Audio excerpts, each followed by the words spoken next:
Recognized.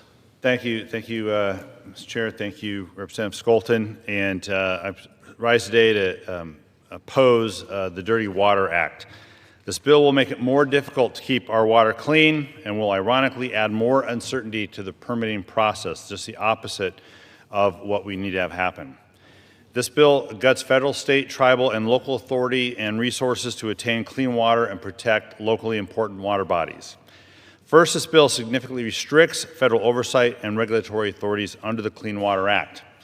The current administration has already acted to slash federal funding for clean water and eliminate agency staff. This bill compounds those efforts and will leave federal agencies powerless to fulfill their responsibilities under the Clean Water Act. Second, the bill undermines the partnership that the federal government has with states and tribes to prevent pollution, weakening states and tribes' ability to better protect their own water. The result will be more pollution in our nation's rivers, streams, and lakes, thanks to loopholes, legal shields, and limited oversight of polluters. Third, this bill will end up slowing projects by increasing regulatory uncertainty and delay. Democrats want to pass bills and invest in infrastructure and get projects done faster. That's why we passed the bipartisan infrastructure law. It invested in all types of infrastructure for communities nationwide. Fully funding projects and federal agencies charged with approving them is the quickest way to get this infrastructure built. Instead, this bill, when paired with efforts to cut funding as well as other federal water infrastructure programs, all that will slow down investments in cleaner and greener and safer and more accessible state and local projects. Under this bill, communities of all sizes will end up with dirtier water and be left with the cost of cleanup. This will hurt rural communities, minority communities. It will hurt them especially hard, as well as other communities struggling financially under the policies of the current administration. This bill shifts the cost of pollution from polluters to American families, who will have to spend more for safe drinking water and to access water-related recreational areas if such resources are even still available.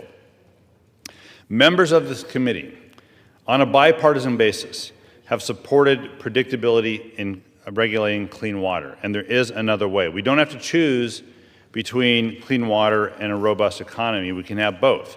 My state's a great example, defined by its clean water, including the Puget Sound and hundreds of lakes and thousands of miles of rivers and streams throughout Washington.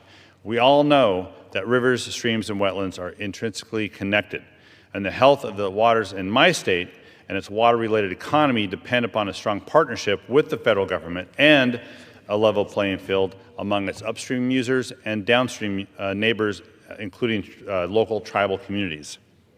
During the consideration of this bill in the committee, my Democratic colleagues offered several amendments to fix the loopholes, liability shields, and limited oversight for polluters contained in this bill. These amendments targeted the most egregious provisions of this bill, not every provision of the bill.